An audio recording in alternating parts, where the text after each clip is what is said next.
काशी में एक विद्वान पंडित ने कबीर को उनके साधारण जुलाहे होने और अनपढ़ होने के कारण नीचा दिखाने की कोशिश की। पंडित ने कबीर को शास्त्रार्थ के लिए ललकारा और पूछा कि तुम अनपढ़ हो, तुम्हें वेद शास्त्रों का ज्ञान तो है नहीं। कबीर ने मुस्कुराते हुए जवाब दिया कि पंडित जी, ज्ञान किताबों में नहीं है, अनुभव और हृदय में बसता है। फिर कबीर ने पंडित को एक चुनौती दी। उन्होंने पास में बह रही गंगा नदी की तरफ इशारा किया और कहा कि पंडित जी, यदि आपके शास्त्रों में बल पर इतना घमंड है, तो आप एक काम करिए कि आप इस नदी के बहाव को थोड़ी देर के लिए धीमा कर दीजिए या रोक दीजिए, तो मैं आपका ज्ञान मान लूंगा। पंडित जी ने शास्त्रों से मंत्र पढ़े, खूब प्रयास किए, लेकिन नदी वैसी बहती रही, नदी नहीं रुकी।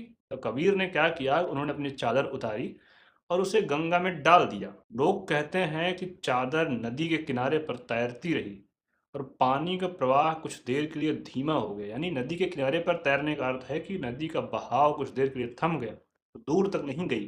फिर कबीर ने कहा कि सच्चा ज्ञान वह है जो मन को शुद्ध करे। संसार को प्रेम से जोड़िए, संसार को प्रेम से देखिए, उसे शास्त्रों, धर्मों, वेदों में बांटिए मत। कहते हैं कि वो पंडित इतना प्रभावित हुआ कि कबीर का शिष्य बन गया। कबीर अपने सामाजिक संदेश भरे दोहों के लिए प्रसिद्ध हैं। उन्होंने कहा ही है कि बुरा जो देखन मैं चला, बुरा न मिलिया कोय, जो मन देखा आपना, मुझसा बुरा न कोय। इसका अर्थ तो आप बेहतर जानते ही होंगे।